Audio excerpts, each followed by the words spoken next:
رب اعوذ بک من همزات الشیاطین و اعوذ بک رب ان یحضرون۔ آج 28 فروری 2025، تو سلسلہ درس قرآن میں ہم آج سورۃ البقرہ کی آیت نمبر 185 پر بات کریں گے۔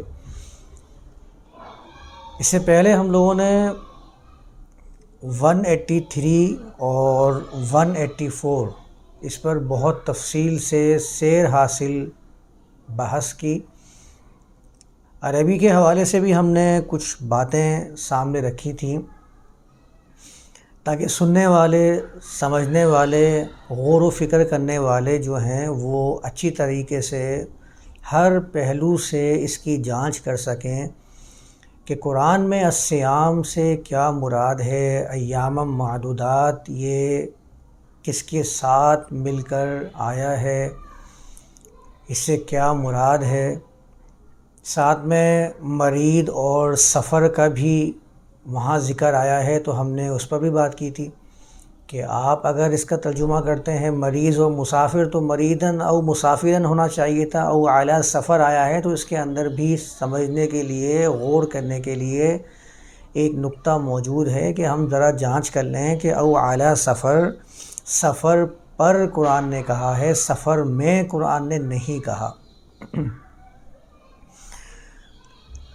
ساتھ میں یطیقونہ کی جو آیت تھی اس کے اندر، اس پہ بھی ہم نے بات کی تھی کہ لوگوں نے اس کے ترجمے کے اندر بھی کہ وہ اس کی طاقت نہیں رکھتے ہیں، ان کے اوپر فدیہ ہے، اور پھر جو اس کے اوپر تعویلات اور روایات اور اس سے انہوں نے نکالنا شروع کیا ہے کہ حاملہ عورت ہوگی تو حاملہ اس کے اندر وہ طاقت نہیں ہے تو اس کے اوپر سے روزہ معاف ہے، شوگر کے پیشنٹس پریشان ہیں، بلڈ پریشر کے پیشنٹس پریشان ہیں، ان کو بھی اس آیت سے دلائل نکال کر دیے جا رہے ہیں۔ ہم نے اس کو سامنے رکھا تھا کہ یہاں پر یطیقونہ یہ مادہ توق سے ہے، گھیراؤ کرنے کے معنی میں استعمال ہوتا ہے، اور فدیہ یہاں پر آیا ہے طعام مسکین کا، تو فدیہ تو عربی زبان کے اندر آتا ہی اس کے لیے ہے کہ آپ کسی کی راہ سے رکاوٹوں کو دور کر دیں، اس کے بدلے میں کچھ دے کر، اس کو عربی زبان میں فدیہ کے لفظ سے تعبیر کیا جاتا ہے۔ اور پھر یہاں پر میں نے ایک بات اور بھی ذکر کی تھی کہ ایام معدودات لعلکم تتقون کے ساتھ آیا ہے، تو وہ پنکچویشنس والی بات آ گئی تھی کہ یہ جو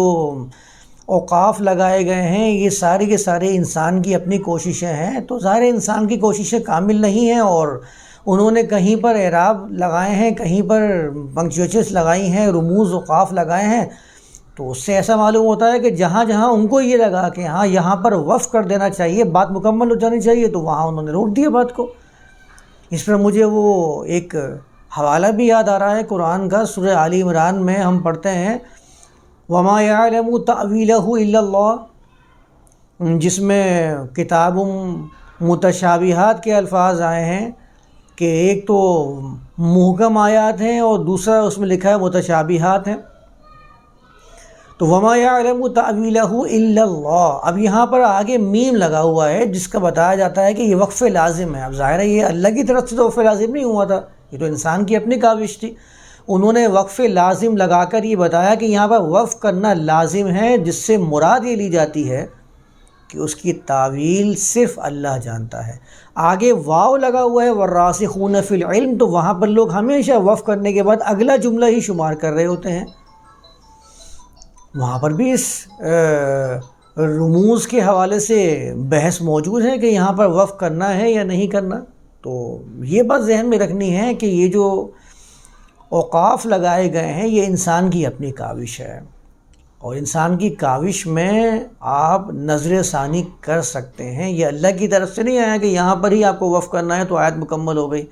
تو یہ والی بات ہم نے کی تھی لعلکم تتقون، ایام معدودات کے حوالے سے ذرا اس کو بھی ذہن میں رکھ لیجئے گا۔ تو میرے خیال سے جو ہم نے پچھلے سیشن میں آیت نمبر 184 کے حوالے سے بہت تفصیل سے بات کی ہے، وہاں تک تو سارے نکات سمجھ میں آ گئے ہوں گے۔ اب آیت نمبر 185 پہ آ جاتے ہیں۔ آیت نمبر 185 کا آغاز ہوتا ہے شہر رمضان سے،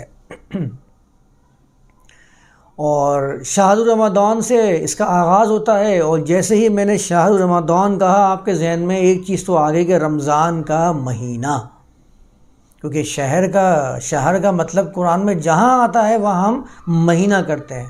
اردو میں جہاں پر شہر کا لفظ آتا ہے وہاں پر ہم ترجمہ کرتے ہیں آبادی، سٹی۔ جب بھی اردو کے اندر شہرت کا لفظ آتا ہے ہم کسی کا فیملیئر ہونا یا فیمس ہونا ہی ترجمہ کرتے ہیں، کبھی مہینہ نہیں کرتے۔ لیکن قرآن میں ہمیں یہ بتا دیا گیا ہے کہ جہاں پر بھی الشہر الحرام آئے بالشہر الحرام آئے، جہاں پر بھی شہور آئے، جہاں پر بھی شہر آئے، کہتے ہیں ترجمہ اس کا صرف اور صرف مہینہ ہی ہونا چاہیے، جیسے کہ اس کے بنیادی معنی کے اندر مہینہ ہی پایا جاتا ہے۔ اگر بنیادی معنی میں مہینہ پایا جاتا تو پھر آپ شہرت سے، تشہیر سے، مشہور سے آپ ہمیشہ کسی چیز کا فیمس ہونا ہی کیوں مراد لیتے ہیں؟ اس پر بات کریں گے۔ اس کے آگے آتا ہے رمضان، یہ دونوں مل کر فریز بنتے ہیں، دو ناؤنز مل جاتے ہیں، جیسے کہ عبداللہ، تو عربی زبان میں جب عبداللہ آتا ہے تو ترجمہ ہمیشہ ہم اردو میں کرتے ہیں اس کو آخر سے، یعنی اللہ کا بندہ، درمیان میں کچھ لگانا پڑتا ہے، تو ایسے ہی شہر رمضان ہے۔ رمضان اس لفظ کے اوپر تو بات کی تھی، مہینوں کے بارے میں جب ڈسکس کر رہا تھا، بات کر رہا تھا، تو وہاں پر رمضان کا لفظ بھی آیا تھا کہ رمضان کا لفظ یہ آپ کا کیا معنی دیتا ہے، ہم نے اس پر بات کی تھی۔ اب اس پر ہم ذرا اور تفصیل سے بات کر لیتے ہیں۔ را میم و داد، را میم اور داد سے بن کر اس میں الف اور نون کا اضافہ ہوا ہے۔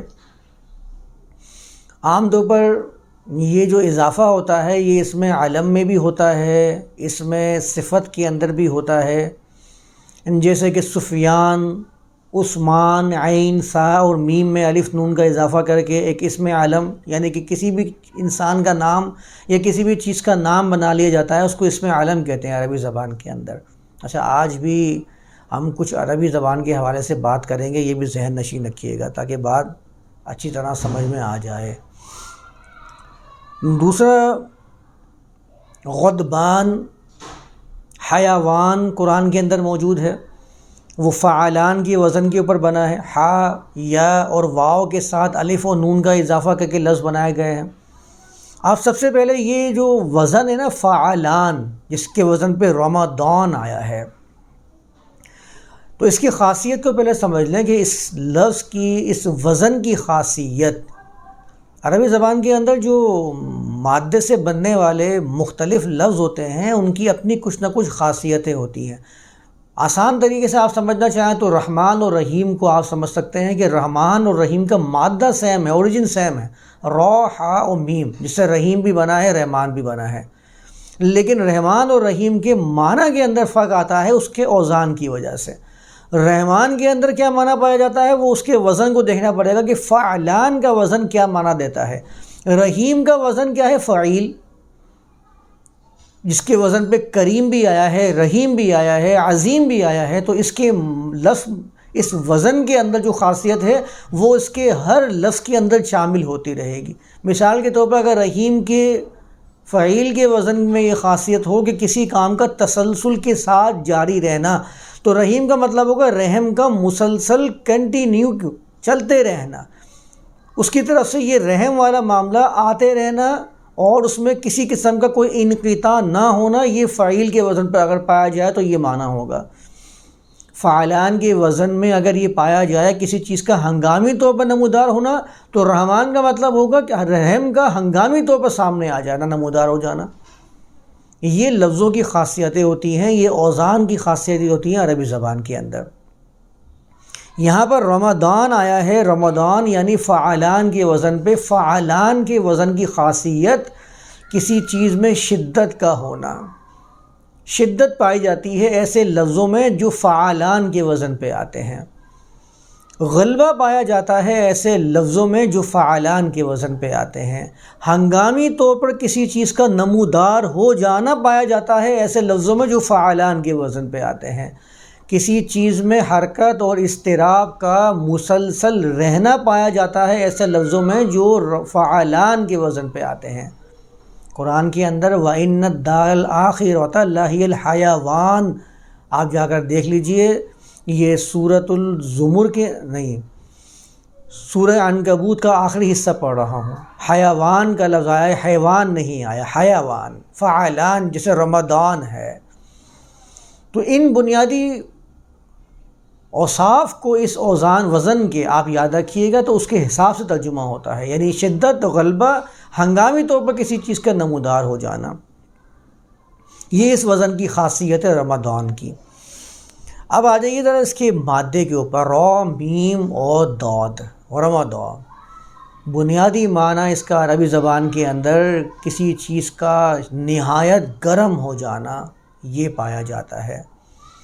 رمضان ایسی زمین کو، ایسی گرمی کو کہتے ہیں کہ جب اونٹ کے بچے کے پاؤں اس ریتیلی زمین پر، گرم ریتیلی زمین پر جلنے لگ جائیں، جب اس کو رمضان کے لفظ سے تعبیر کیا جاتا تھا۔ را، میم اور داد کے اندر کسی چیز کا نہایت گرم ہونا پایا جاتا ہے۔ حلق میں گرمی کی وجہ سے سوکھ کر، جب حلق سوکھ کر اس میں کانٹے پڑنا شروع ہو جاتے ہیں، اس کو عربی زبان میں را، میم اور داد سے تعبیر کیا جاتا ہے۔ ارتماد، ارتماد لفلان جب کہا جاتا ہے، اس کا مطلب ہوتا ہے کہ وہ فلاں کے لیے غم کے اندر مبتلا ہو گیا، کسی کے غم میں مبتلا ہو جانا، یہ ارتماد کے لفظ سے تعبیر کیا جاتا ہے، ارتماد لفلان۔ ارتماد یعنی اس کے اندر بھی کسی چیز کے لیے اپنے اندر وہ جذبہ پیدا کر لینا جس سے انسان اس کے لیے پرجوش ہو جائے، بے چین ہو جائے، کیونکہ گرمی کا مہینہ، سخت گرمی جب ہوتی ہے تو بے چینی کا مہینہ۔ میں نے کیا کہا کہ حلق میں کانٹے پڑنا شروع ہو جائیں پیاس کی وجہ سے، پانی میسر نہ ہونے پائے، ایسی کیفیت کو عربی زبان میں را، میم و داد سے تعبیر کرتے تھے۔ را، میم، داد کے اندر ایک معنی پایا جاتا ہے کہ دو پتھروں کے درمیان میں نیزے کو، جیولن کو رکھ کے اس کے جو پھل ہوتا ہے نا، جو اس کی نوک ہوتی ہے، اس کو گھسا جاتا ہے، تیز کیا جاتا ہے، کیونکہ رمید فعیل کے وزن پہ نیزے کو کہا جاتا ہے، جیولن کو کہا جاتا ہے، اور اس کے تیز کرنے کے زمانے کو رمضان کے لفظ سے تعبیر کیا جاتا ہے۔ ایسا زمانہ جس میں تلواروں کو، نیزوں کو تیز کیا جا رہا ہوتا ہے، اور تیز کرنے کی ضرورت کیوں پڑتی ہے کہ جب معاملات کسی جگہ پہ خراب ہو رہے ہوں، جب خون خرابے کی کیفیت ہو، جنگ و جدل کی کیفیت ہو، ایسی کیفیت کے زمانے کو عربی زبان میں رمضان سے تعبیر کیا جاتا ہے۔ ایسی کیفیت کو رمضان سے تعبیر کیا جاتا ہے جب ظلم اور جدل یہ عروج پر پایا جائے، جب استحصال ہو رہا ہو، لوگوں کو پینے تک کا پانی میسر نہ آ رہا ہو، یعنی کہ ان کی بنیادی ضروریات کو چھینا جا رہا ہو، استحصال کا زمانہ، جب دورہ ہو استحصال کا، اس زمانے کو عرب کے اندر رمضان سے تعبیر کیا کرتے تھے۔ یہ میں تعبیریں بتا رہا ہوں آپ کو، یہ سارے معنی عربی زبان کی جتنی ڈکشنریز آپ کو ملے گی ان سب کے اندر یہ سارے معنی آپ کے پاس موجود مل جائیں گے آرام سے۔ یہ آپ اگر گوگل پہ سرچ کریں گے وہاں پر بھی آپ کو را، میم اور داد کے بنیادی معنی کے اندر یہی نظر آ رہا ہوگا کہ رمید یعنی نیزے کو نکال لینا، نیزوں کی نوکوں کو تیز کرنا شروع کر دینا، کسی کے لیے بہت زیادہ بے چین ہو جانا، یعنی بے چینی کی کیفیت کے لیے رمضان کا زمانہ یہ اس لفظ سے تعبیر کیا جاتا تھا۔ یہ ہے را، میم اور داد کے بنیادی معنی۔ اس کا معنی عربی زبان میں یہ ہے، اور ہم نے اس کو مہینے کے ساتھ خاص کر دیا ہے، شہر رمضان کہہ دیا ہے۔ رمضان اگر مہینے کا نام تھا تو خالی رمضان ہی آ جاتا، ساتھ میں شہر لگانے کی ضرورت بھی نہیں پڑتی، عام طور پر بہت ہی آسان ہے۔ جیسے کہ ہم کسی بھی مہینے کے لیے استعمال کرتے ہیں، جنوری آ گیا، جنوری آیا ہے تو جنوری کے ساتھ مہینہ لگانے کی ضرورت عام طور پر پڑتی نہیں ہے، خاص طور پر ایسی زبانوں میں کہ جو زبانیں بہت زیادہ فصاحت و بلاغت کے عروج پر پائی جاتی ہوں، ان کے اندر عام طور پر یہ یاد رکھیے گا۔ تو رمضان یہ ہے، ایسی کیفیت، ایسا زمانہ، ایسا پیریڈ جس میں جنگ و جدل کا معاملہ ہو، تلواریں نکل چکی ہوں۔ تلواریں نکلتی کب ہیں؟ جب معاملات کشیدہ ہو جاتے ہیں، جب حقوق کو غصب کیا جا رہا ہوتا ہے، جب لوگ بے چین ہوں، بے چینی کی کیفیت کے اندر ہوں. گرمی کا مہینہ نہیں معلوم آپ کو کیسا ہوتا ہے، کیسی بے چینی ہوتی ہے، ہر شخص پریشان ہوتا ہے، عجیب قسم کی ایک کیفیت پائی جاتی ہے. اس کیفیت کو رمضان کے لفظ سے تعبیر کیا جاتا ہے. ہر وہ زمانہ جس کے اندر یہ والا معاملہ پایا جائے گا، یہ والی کیفیت پائی جائے گی، آپ اس سے رمضان کے لفظ سے ہی تعبیر کریں گے، کیونکہ یہ دونوں کے لیے آتا ہے. اس میں علم کے لیے بھی آتا ہے، یعنی آپ کسی اس زمانے کا نام بھی رمضان رکھ سکتے ہیں، یا پھر یہ صفت کے لیے بھی آتا ہے رمضان. اس کا جوڑ بنا ہے شہر کے ساتھ، شین ہا اور را. آپ اردو کی ڈکشنری میں جا کر دیکھیں گے، وہاں بھی آپ کو معلوم ہو جائے گا تشہیر کا لفظ ہمیشہ نیگیٹو کے لیے استعمال کیا جاتا ہے. معیوب چیز کا پھیل جانا، پھیلا دینا، اس کو تشہیر کہتے ہیں. پہلے یہ مثبت استعمال نہیں ہوتا تھا، یہ بعد میں اس کے معنی میں وسعت پیدا ہوئی ہے، پھر یہ مثبت استعمال ہونے لگ گیا. ورنہ یہ منفی معنی کے لیے استعمال ہوتا تھا، کسی کے عیوب کا پھیل جانا، کسی کے عیوب کو لوگوں میں رائج کر دینا، پھیلا دینا. اس کے بنیادی معنی کے اندر آتا ہے کسی چیز کا واضح اور روشن ہو جانا. اس کے بنیادی معنی ہے واضح اور روشن ہو جانا، کسی چیز کا پھیل جانا. شہر کے لفظ سے تعبیر کیا جاتا ہے. تشہیر ہم کس چیز کو کہتے ہیں اردو کے اندر؟ پھیلاؤ. ہم کیا کہتے ہیں کہ اس نے اس معاملے کی تشہیر کر دی، مطلب یہ کہ اس نے اس معاملے کو پھیلا دیا. شہرت کا لفظ آتا کس کے لیے ہے؟ ایسے شخص کے لیے کہ جس کا نام کا چرچا دور دور پھیل چکا ہو. اس کے لیے ہم شہرت اور مشہور کا لفظ استعمال کرتے ہیں. شہیر تو کہتے ہی نامور شخص کو ہیں، ہمارے یہاں تو نام بھی رکھا جاتا ہے شہیر صفت کے طور پر. عربی زبان کے اندر شہر چاند کو کہتے تھے، اور چاند سے چونکہ زمانہ مراد لیا جاتا تھا، مہینہ سمجھا جاتا تھا. چاند آتا تھا تو لوگوں کے سامنے یہ بات واضح ہو جاتی تھی کہ ہاں مہینہ شروع ہو چکا ہے، تو چاند کو بھی شہر کہنے لگ گئے تھے. پھر اس کے بعد اس میں وسعت ہوئی ہے، تو پھر شہر کا معنی مہینہ بنا ہے، لیکن بنیادی معنی اس کا مہینہ نہیں ہے. سیکنڈلی اور تھرڈ میننگ ہے اس کی مہینہ ہونا. بنیادی میننگ کے اندر واضح روشن ہو جانا اور کسی چیز کا پھیل جانا، یہ اس کے اندر پایا جاتا ہے. اور عام طور پر مذموم اس کو معنی سمجھا جاتا ہے، یعنی کہ کسی چیز کی برائی کا، رسوائی کا پھیل جانا. اردو کی ڈکشنری میں دیکھیں گے تشہیر آج بھی نیگیٹو معنی کے لیے استعمال ہوتا ہے. تو اب جب ان دونوں کا آپ جوڑ بنائیں گے شہر رمضان کا، تو اس کا مطلب ہوگا کہ ظلم و جدل کا، ہنگامہ آرائی کا، استحصال کا، بے چینی کی کیفیت کا پھیل جانا، یا وہ زمانہ کہ جس میں یہ چیز عام ہو، عروج پر ہو، رواج پر ہو، جس کا دور دورہ ہو. کس چیز کا؟ خون خرابے کا، جنگ و جدل کا. لوگ تلواریں لے کے کھڑے ہوئے ہوں، لوگ اپنے ہتھیار تیز کر رہے ہوں، ہنگامہ آرائی کے لیے بے چینی کی کیفیت ہو، لوگوں کو ان کے بنیادی ضروریات وہ حاصل نہ ہو رہی ہوں. جیسے میں نے بتایا کہ سخت پیاس کی وجہ سے جب کانٹے پڑنے لگ جاتے ہیں، تو اس کا مطلب کیا ہوتا ہے کہ آپ کے پاس وہ کیفیت ایسی آ گئی ہے کہ آپ کا معاملہ خراب ہوتا جا رہا ہے، بے چینی کی کیفیت پیدا ہو گئی ہے. جب اس کا دور دورہ ہو، الذی انزل فیہ القرآن، ایسے معاملے کے لیے، ایسی کیفیت کے لیے، ایسے انتشار کے بارے میں قرآن کو نازل کیا گیا. انزل فیہ القرآن. عام طور پر ترجمہ ایسا کیا جاتا ہے شہر رمضان، جنگ و جدل، انتشار کی وہ کیفیت، وہ مذموم صورت، وہ مذموم زمانہ، وہ پھیلاؤ کہ جس میں قرآن نازل کیا گیا. انزل فیہ القرآن کا ترجمہ ہمیشہ یہ کرتے ہیں جس میں قرآن نازل کیا گیا. اس پر تو میں پہلے بھی اعتراض اٹھا چکا ہوں کہ دیکھیں، یہ بات کوئی نہیں مانتا کہ رمضان کے مہینے میں قرآن نازل کیا گیا، کیونکہ مہینے سے یہ مراد لیتے ہیں ایک مہینہ، یعنی 29 یا 30 دن. پھر مہینے کے اندر بھی یہ تخصیص کرتے ہیں کہ لیلۃ القدر کے اندر قرآن نازل ہوا، تو وہ بھی ثابت نہیں ہو سکتا اس آیت کے مطابق. یہ بات تو آپ سب سے پہلے ذہن نشین رکھیں، میں اس طرف لے کے نہیں جاؤں گا.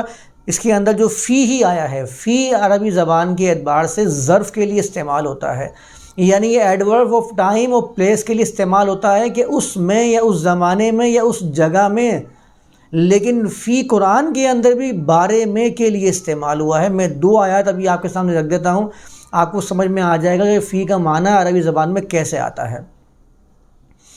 قرآن میں ایک مقام پہ آیا ہے قُلْ أَتُحَاجُّونَنَا فِي اللَّهِ، ان سے فرما دیجئے کیا تم مجھ سے اللہ میں جھگڑا کرتے ہو؟ نہیں، فی اللہ کا مطلب اللہ میں کبھی نہیں کریں گے آپ، کوئی بھی نہیں کرے گا۔ ہمیشہ ترجمہ کرتے ہیں کہ کیا تم مجھ سے اللہ کے بارے میں جھگڑا کرتے ہو، یہ ترجمہ بالکل صحیح بنے گا۔ فی کا ترجمہ یہاں پر ہوگا کے بارے میں۔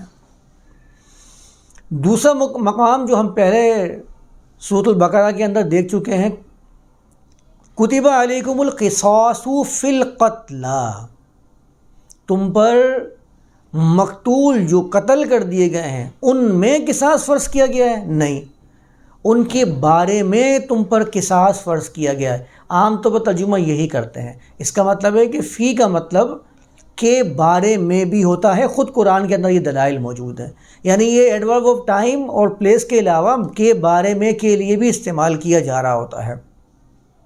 فَلِمَ تُحَاجُّونَ فِي مَا لَيْسَ لَكُمْ بِهِ عِلْمٌ، یہ سورۃ البقرہ کے اندر ہی غالباً آیا ہے یا آل عمران میں آیا ہے۔ کیوں تم اس بارے میں، ترجمہ سب نے یہی کیا ہے، فی ما لیس لکم بہ علم، کیوں تم اس کے بارے میں بحث کرتے ہو کہ جس کے بارے میں تمہارے پاس کوئی علم نہیں ہے۔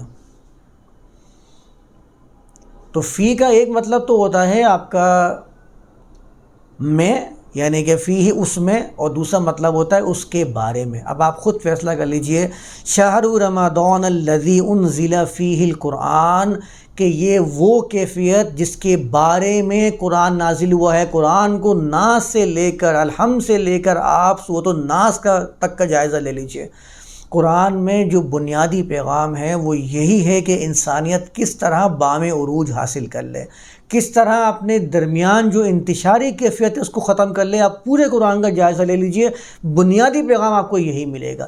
قرآن نے کہا ہی یہ ہے وَمَا كَانَ النَّاسُ إِلَّا أُمَّةً وَاحِدَةً فَاخْتَلَفُوا،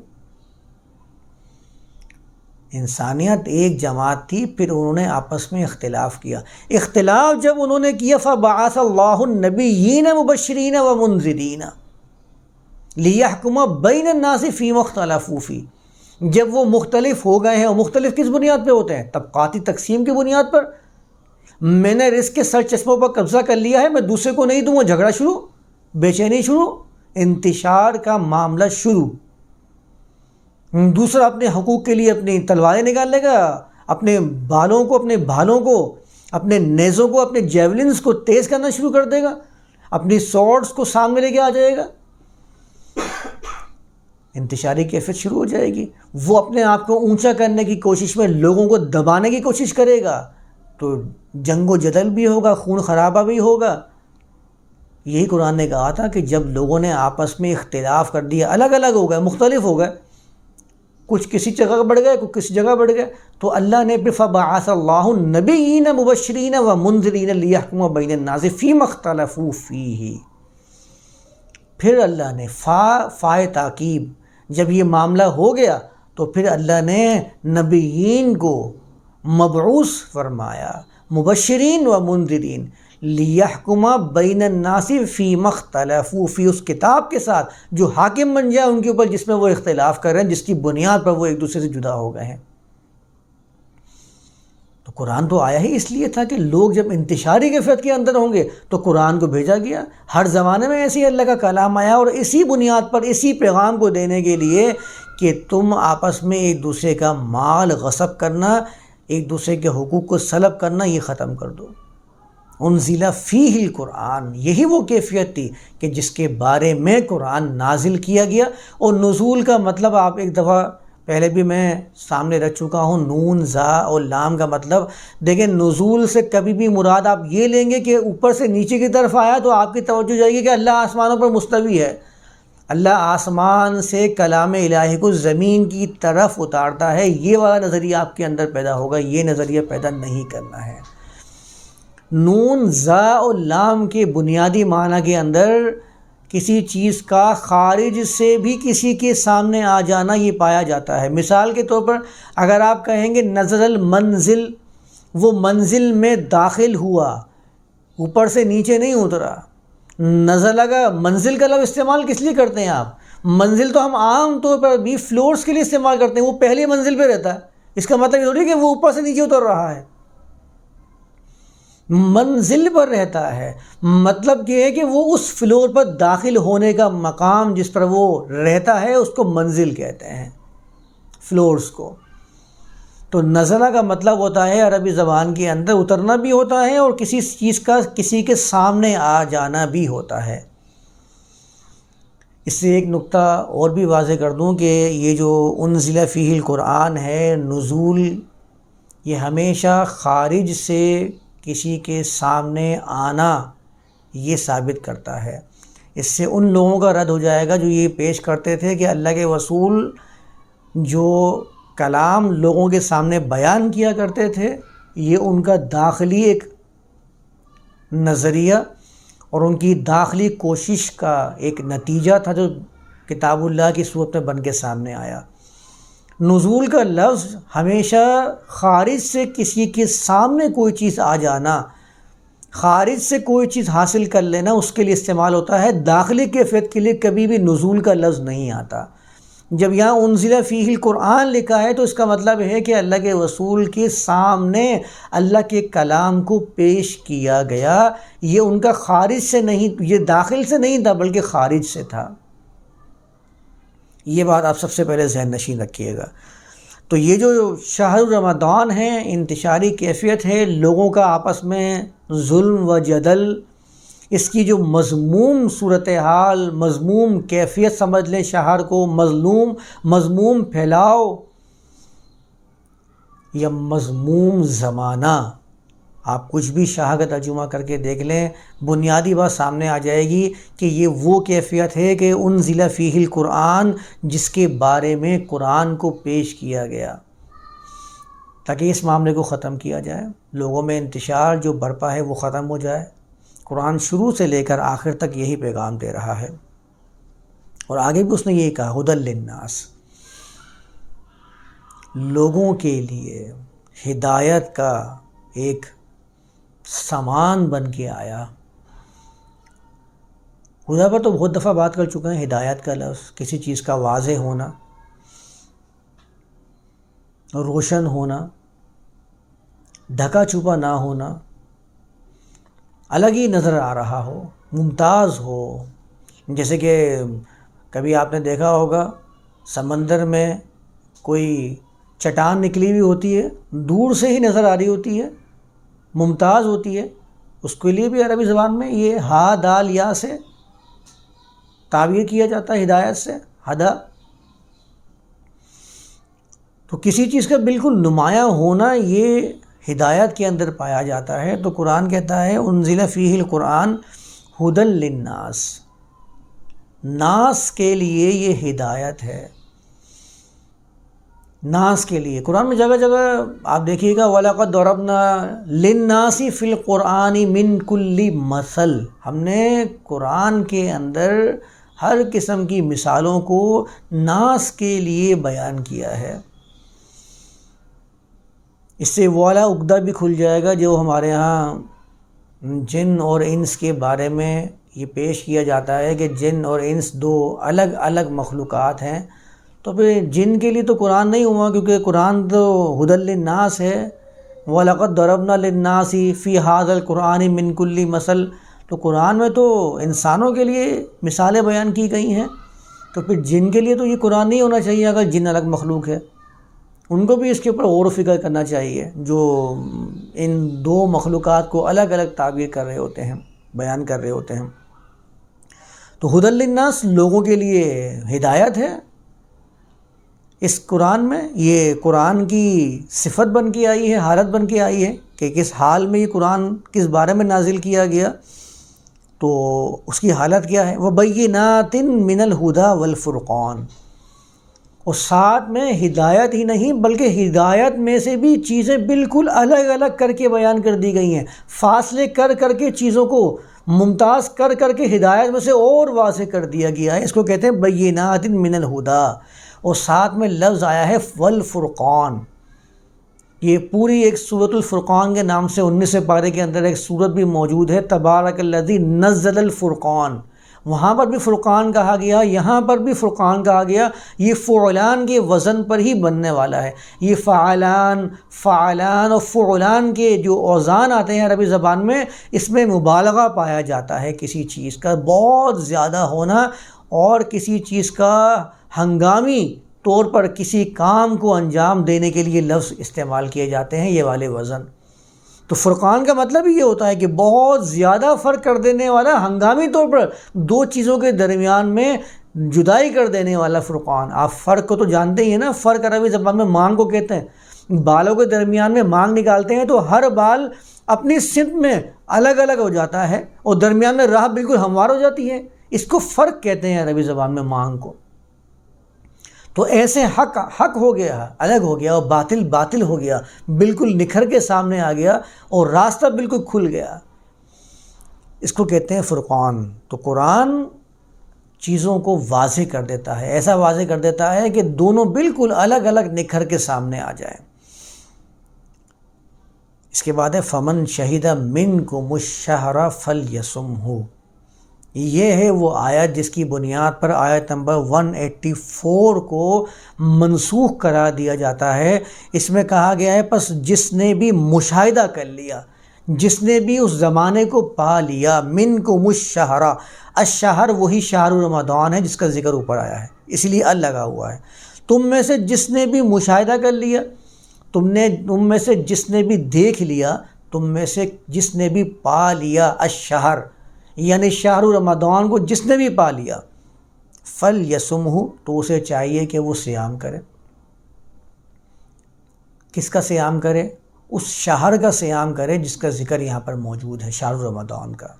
اس آیت سے نکالا جاتا ہے کہ جس نے بھی رمضان کا مہینہ، یعنی کہ جو مروجہ ہمارے یہاں رمضان ہے، وہ مہینہ اگر اس نے پا لیا، وہ مریض نہیں ہے، مسافر نہیں ہے، زندہ ہے، اس نے اگر وہ زمانہ پا لیا ہے تو اس کو چاہیے کہ اس مہینے میں صیام کرے۔ یہ عام طور پر اس کا ترجمہ کیا جاتا ہے، اور یہ ہمارے ہاں مضبوط دلیل سمجھی جاتی ہے پورے مہینے کے روزے رکھنے کے اوپر۔ اس پر تو میں پہلے جب میں نے ایام معدودات پر بات کی تھی، جب بھی بات کی تھی کہ فلیصمہ، اس میں صیام کرے، کیونکہ یہ تو ہو جو ہے یہاں پر مفعولی یعنی آبجیکٹیو کنڈیشن کے اندر آیا ہے، تو ترجمہ ہمیشہ آبجیکٹیو کنڈیشن کا جملے کے مطابق ہوتا ہے۔ جیسے کہ اگر آپ کہیں گے دخل البیت، دخل ورب ہے اور بیت یہاں پر آبجیکٹ ہے، تو آپ ترجمہ کریں گے وہ گھر میں داخل ہوا، میں کا اضافہ آپ کا اپنی طرف سے ہوگا۔ تو آبجیکٹ کو فعل کے ساتھ یعنی کہ ورب کے ساتھ جب عربی میں لگایا جاتا ہے تو ترجمے میں لفظوں کا اضافہ یہ ان دونوں کے جوڑ سے معلوم ہوتا ہے۔ یعنی حتمی طور پر آپ یہ نہیں کہہ سکتے کہ ہمیشہ ترجمہ اس کا ایک ہی پیٹرن سے ہوگا، بلکہ ورب اور آبجیکٹ کا مل کر ترجمہ ہوگا اس کے حساب سے کہ مادے کے معنی کیا ہیں۔ یہاں پر فلیصمہ آیا ہے، صیام، جس کے بنیادی معنی ہے اجتناب کرنا، رک جانا، اس پر ہم بات کر چکے ہیں۔ اب آپ سمجھ جائیے کہ الشہر، شہر رمضان کی طرف اشارہ ہے، یعنی اس طرح سے بے چینی کی کیفیت، ظلم، جنگ و جدل، ہنگامہ آرائی، ڈس انٹیگریشن کا معاملہ چل رہا ہو، ہر شخص خود غرضی کا مظاہرہ کر رہا ہو، کہیں پر حقوق کی جنگیں چل رہی ہوں، کہیں پر کوئی ظالم بن رہا ہو، ظلم کے لیے اپنی تلواروں کو نکال کر میان سے تیار بیٹھا ہو۔ یہ بہت تفصیلی اس کے اوپر بات ہو سکتی ہے۔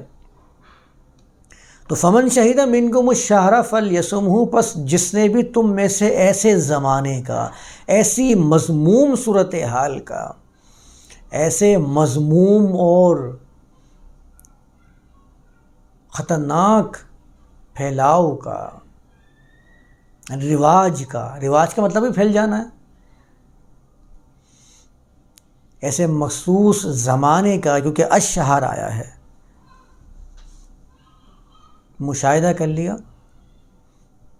پا لیا، دیکھ لیا، اس زمانے میں موجود ہوا، فَلْيَصُمْهُ، اسے چاہیے کہ اس سے اجتناب کرے۔ یہ اس کا معنی تھا۔ انہوں نے فَلْيَصُمْهُ کا مطلب کیا، اس کو چاہیے کہ وہ صیام کرے۔ صیام میننگ تو کرے صیام کی، روزہ رکھے۔ روزہ تو سبسٹیٹیوٹ ہے صیام کا، جو فارسی کے اندر اس کو پیش کیا گیا ہے، یہ میننگ نہیں ہے صیام کی۔ یہ بات سمجھ میں آ جائے گی تو بات بالکل واضح ہو جائے گی کہ یہ سبسٹیٹیوٹ پیش کیا گیا ہے، یہ میننگ نہیں کی گئی۔ آپ میننگ کریں، اس کو چاہیے کہ وہ اس سے اجتناب کرے۔ اس سے اجتناب کرنا مفعول فعل کے ساتھ ملے گا تو اس کے حساب سے ترجمہ ہوگا۔ جس نے بھی ایسی صورتحال کا مشاہدہ کر لیا، جس نے بھی ایسا زمانہ پا لیا جس میں زیادتیاں ہو رہی ہیں، بے چینی کی کیفیت لوگوں میں پائی جا رہی ہے، انتشار ہو رہا ہے، ڈس انٹیگریشن پایا جا رہا ہے، تو اسے چاہیے کہ وہ اس صورتحال سے، اس کیفیت سے اپنے آپ کو روک کے رکھے، اجتناب کرے، رک جائے اس معاملے سے، اس معاملے میں شامل ہونے سے۔ فَلْيَصُمْهُ۔ اس کے بعد ہے وَمَنْ كَانَ مَرِيضًا أَوْ عَلَى سَفَرٍ فَعِدَّةٌ مِّنْ أَيَّامٍ أُخَرَ۔ وہی جو پہلے بھی اوپر ایام معدودات کے اندر میں بات کر چکا ہوں۔ البتہ معاملہ ایسا ہے کہ تم میں سے کچھ مریض بھی ہوں گے، وَمَنْ كَانَ مَرِيضًا أَوْ عَلَى سَفَرٍ، اور کچھ ایسے بھی ہوں گے کہ تاریکیوں کے غلبے کے اندر ایک چھوٹا سا دیا جلائے پریشان گھوم رہے ہوں گے، ان کو راستے نظر نہیں آ رہے ہوں گے۔ او اعلیٰ سفر کی بات ہم کر چکے ہیں کہ او اعلیٰ سفر کیا ہوتا ہے۔ مغرب کے بعد، سورج کی غروب ہونے کے بعد جو ہلکی سی روشنی، اس کو عربی زبان میں سفر کے لفظ سے تعبیر کیا جاتا ہے۔ آپ کو معلوم ہے کہ ایسی کیفیت کے اندر تاریکیاں عروج پر ہوتی ہیں اور وہ ہلکی سی روشنی ہوتی ہے جو آپ کو نظر آ رہی ہوتی ہے، اس کو سفر کہتے ہیں عربی زبان میں۔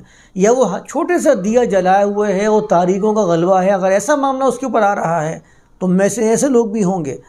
فَعِدَّةٌ مِّنْ أَيَّامٍ أُخَرَ، تو عدہ کا لفظ پہلے ڈسکس ہو چکا ہے کہ عدہ یہ تیاری کے لیے استعمال ہوتا ہے، حوادث زمانہ کے لیے۔ جو مال یا اسلحہ یا کوئی بھی چیز آپ نے تیار کی ہے، اس کو عربی زبان میں عدہ کے لفظ سے تعبیر کیا جاتا ہے۔ اس میں تو کوئی اختلاف نہیں ہے عربی والوں کا، اختلاف عین کی کسرہ کے ساتھ ہے، اور یہ کوئی بڑا اختلاف نہیں ہے۔ دونوں معنی چاہے وہ پیش کے ساتھ آئیں یا زیر کے ساتھ آئیں، دونوں معنی ایک ہی دے سکتے ہیں۔ صرف اور صرف مطلب ہوتا ہے غلبہ ہونا یا کسی چیز کا زیر ہونا، بس یہ پایا جاتا ہے عربی زبان کے اسلوب میں۔ تو عدہ کو اگر آپ شمار کرنا بھی کرنا چاہیں تو شمار کرنا کر لیجئے۔ شمار کیوں کیا جاتا ہے؟ آپ کسی چیز کو شمار کیوں کرتے ہیں؟ تاکہ آپ اس کو تیار کر کے اپنے پاس رکھ رہے ہوتے ہیں۔ تو آپ اگر شمار کرنا چاہتے ہیں ترجمہ، تو شمار کرنا کر دیجئے۔ فَعِدَّةٌ مِّنْ أَيَّامٍ أُخَرَ، اخر ایام کے ساتھ آیا ہے، یہ میں بیان کر چکا ہوں اس میں آیت نمبر 184 کے اندر کہ ایام اخر کیا چیز ہے؟ وہ جو آنے والے ہوں، ایسے ایام جو آنے والے ہوں لیکن وہ اس سلسلے کی آخری کڑیاں ہوں، ان کے بعد جو زمانے شروع ہوں وہ نئی صورتحال سامنے آئے، ان کو ایام اخر کہتے ہیں۔ تو جس کے اندر یہ والا معاملہ ہو، کمزوری پائی جاتی ہو، ضعف پایا جاتا ہو، یا جس کے پاس تاریکیوں کا غلبہ ہو، اس کو چاہیے کہ آنے والے دوسرے ایام کے لیے اپنے آپ کو تیار رکھے، تیاری کرے۔ فَعِدَّةٌ، شمار کر کے رکھے کہ آنے والے ایام ہیں، ان سے مجھے کس طرح اپنے آپ کو بچا کے چلنا ہے۔ یہ ہے اس کی ترجمانی آیت نمبر 185 کی۔ یرید اللہ بکم اليسر ولا یرید بکم العسر، اللہ تو تمہارے بارے میں یسر کا ارادہ کرتا ہے، سہولت کا ارادہ کرتا ہے، آسانی کا ارادہ کرتا ہے، تمہارے لیے سہولت چاہتا ہے کہ تم اپنے معاملات کو بہتر انداز میں لے کر چلو۔ ولا یرید بکم العسر، وہ تمہارے بارے میں تنگی، مشقت، پریشانی اس کا ارادہ نہیں رکھتا ہے۔ وَلِتُكْمِلُوا الْعِدَّةَ وَلِتُكَبِّرُوا اللَّهَ عَلَى مَا هَدَاكُمْ وَلَعَلَّكُمْ تَشْكُرُونَ۔ قرآن کی یہ خاصیت ہم پہلے بھی بہت تفصیل سے ڈسکس کر چکے ہیں کہ قرآن کا خاصہ یہ ہے کہ وہ ڈکٹیٹرشپ والا معاملہ نہیں کرتا، بلکہ اللہ کیا کرتا ہے کہ آپ کو احکام بتاتا ہے، احکام کے ساتھ ساتھ ان احکام کی غرض اور غایت بھی بیان کرتا چلا جاتا ہے، جس کو قرآن کتاب کے ساتھ حکمت کے لفظ سے بھی تعبیر کرتا ہے کہ ایک تو قانون آیا، اور قانون کے ساتھ وہ قانون کیوں پیش کیا گیا ہے، لوگوں میں نافذ کرنے کے لیے کیوں دیا گیا ہے، اس کی غرض اور غایت کیا ہے، اس کو وہ حکمت سے تعبیر کر رہا ہوتا ہے۔ آپ دیکھیں یہاں پر بھی قرآن یہی کہہ رہا ہے، ولی، واو کے بعد جو لی آیا ہے عربی زبان میں اس کو کہتے ہیں لام تعلیل۔ کسی بات کا جو پہلے ذکر ہوا، کسی حکم کا جو پہلے بیان ہوا، اس کا مقصد بتانے کے لیے کہ ہم نے یہ تمہارے سامنے انزل فیہ القرآن، جو قرآن جس کے بارے میں پیش کیا ہے، تمہارے لیے یہ چیزیں واضح کی ہیں، اس کی غرض اور غایت کیا ہے، ایسا معاملہ کیوں کیا؟ تکمل العدۃ، تاکہ تم عدت کو مکمل کر لو۔ اس سے بھی وہ عدت کو مکمل کرنے سے مراد صرف یہاں لے جاتے ہیں، اوپر جو گزرا نا وَمَنْ كَانَ مَرِيضًا أَوْ عَلَى سَفَرٍ فَعِدَّةٌ مِّنْ أَيَّامٍ أُخَرَ، یعنی کہ وَلِتُكْمِلُوا الْعِدَّۃَ کا جوڑ بناتے ہیں یہ لوگ وَمَنْ كَانَ مَرِيضًا أَوْ عَلَى سَفَر کے ساتھ، کہ تم میں سے جو مریض ہیں یا سفر پر ہیں، جس کو وہ مسافر کے لفظ سے تعبیر کرتے ہیں، وہ کیا کریں کہ آنے والے ایام میں گنتی کو پورا کریں، اور اس لیے یہ بیان کیا تاکہ تم گنتی کو مکمل کر لو۔ اس کا جوڑ یہاں تک بناتے ہیں وَلِتُكْمِلُوا الْعِدَّۃَ، اور باقی کچھ لوگوں نے اس کو پھر شہر رمضان کے ساتھ بھی جوڑا ہے۔ میں نے تو آپ کے سامنے عدت کا بنیادی معنی بیان کر دیا کہ عدت کا جو لفظ آتا ہے وہ تیاری کے لیے اور کسی چیز کو شمار کرنے کے لیے آتا ہے۔ وَلِتُكْمِلُوا الْعِدَّۃَ، تاکہ تم عدت کو مکمل کر لو، اس کی تکمیل کر لو۔ یہ تکمیل جو ہے نا، یہ اتمام سے اوپر ہوتی ہے۔ آگے اتمام کا لفظ بھی آئے گا، وہ بھی ہم بات کریں گے۔ تکمیل جو ہوتی ہے وہ اتمام سے بڑھ کر ہوتی ہے۔ اتمام کا مطلب ہوتا ہے کہ کسی چیز کا آغاز ہوا تو وہ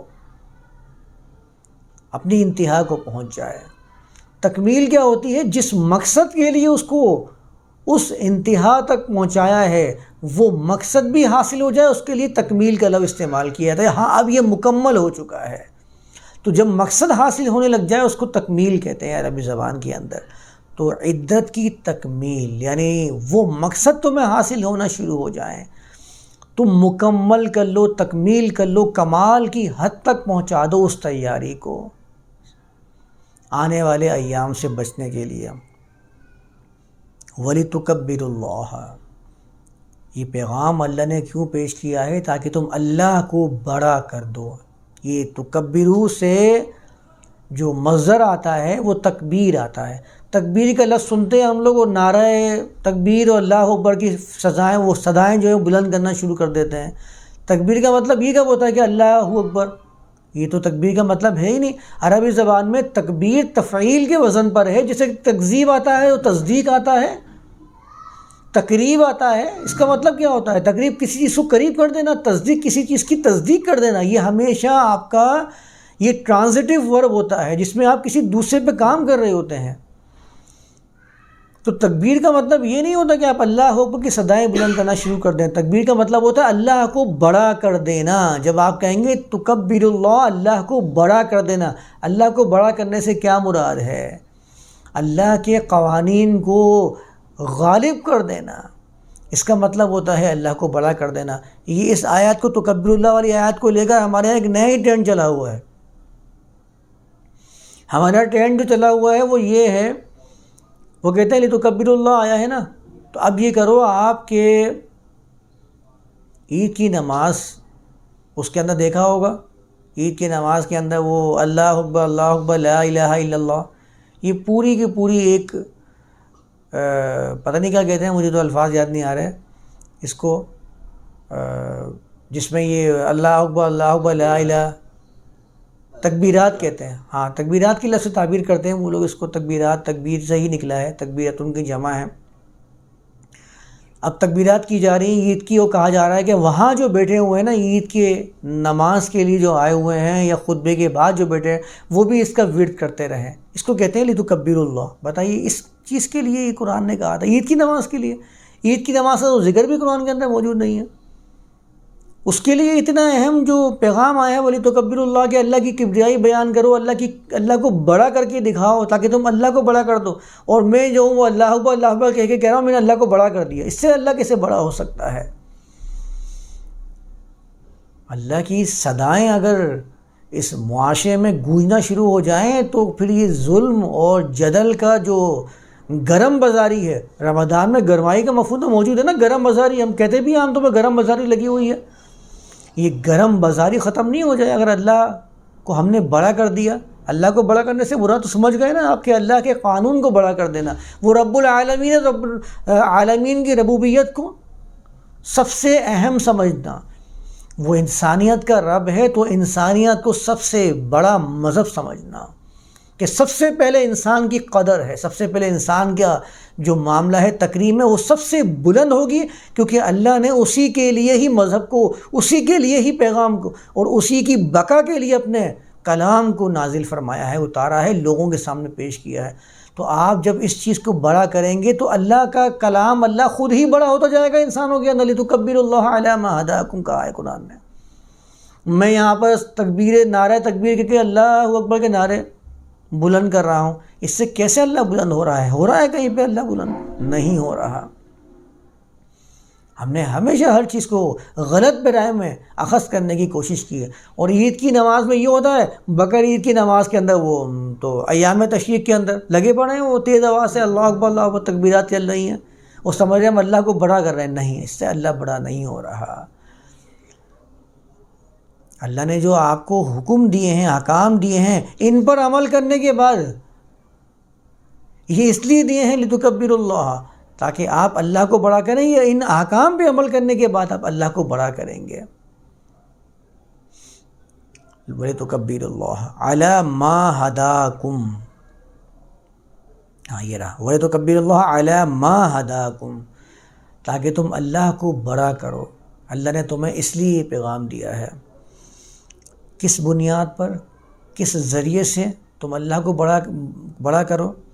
ما ہداکم، اس بنیاد پر، اس ذریعے سے کہ اس نے تمہیں راستہ دکھا دیا ہے، تمہیں اس نے رہنمائی عطا فرما دی ہے، اس رہنمائی کے ذریعے تم اللہ کو بڑا کرو۔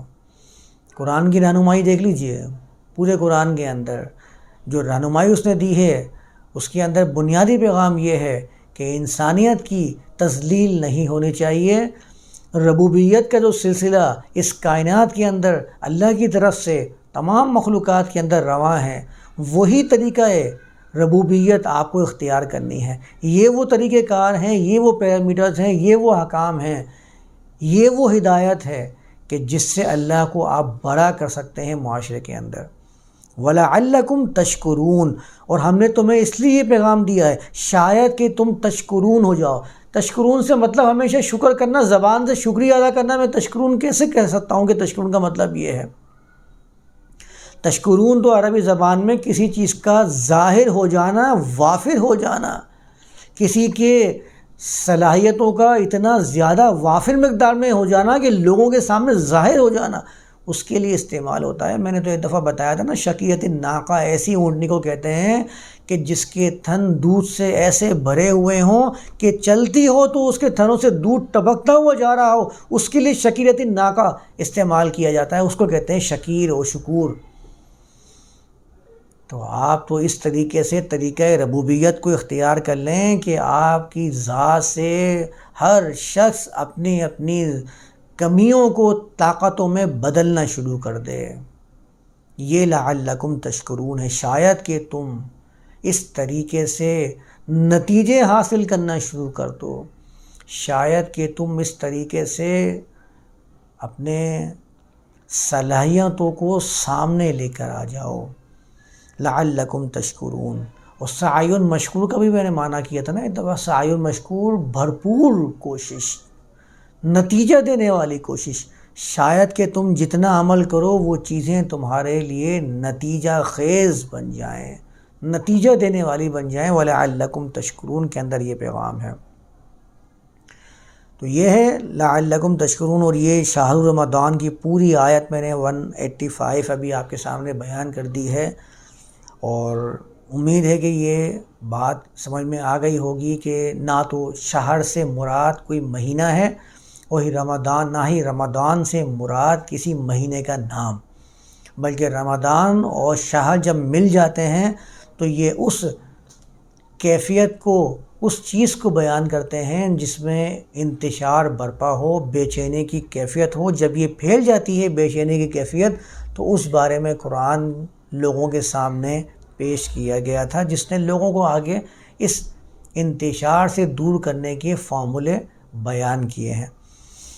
تو اس کو میں یہاں تک رکھتا ہوں، آیت نمبر 185 تک۔ آیت نمبر 186 بھی اسی سلسلے کی ایک کڑی ہے جس کو ہم پھر اگلے سیشن کے اندر بیان کریں گے، تو آج یہاں تک اس کو رکھتے ہیں۔ اچھا ایک بار ذرا یہ کنٹینیوٹی کے ساتھ با محاورہ ترجمہ ذرا کر دیجیے تاکہ واضح ہو جائے بات۔ با محاورہ ترجمہ تو میں نے کیا نا، شہر رمضان الذی انزل فیہ القرآن، کہ جنگ و جدل کا جو پھیل جانا ہے یہ وہ ہے جس کے بارے میں قرآن نازل کیا گیا، جو انتشاری کیفیت ہے، جو بے چینی ہے، جس میں ہر شخص غم کی کیفیت کے اندر، بے چینی کی کیفیت کے اندر مبتلا ہو، جب اس کا پھیلاؤ ہو، اس چیز کا پھیلاؤ، یہ ہے وہ الذی، یہ ہے وہ انزل فیہ القرآن جس کے بارے میں قرآن نازل کیا گیا۔ ہدی للناس، پھر آگے وہ جو پورا ترجمہ ہے اس کا جو چلا آیا ہے، ہدی للناس وبینات من الہدی والفرقان، آگے تو بغیر عربی کے اردو ترجمہ جو ہے نا کنٹینیوٹی کے ساتھ، تو ترجمہ اس کا یہ ہوگا کہ جو بے چینی کی کیفیت کا پھیلاؤ وہ ہے جس کے بارے میں قرآن نازل کیا گیا، لوگوں کے لیے ہدایت، اور بینات من الہدی، ہدایت سے بھی چیزوں کا بالکل ممتاز ہو جانا ہے،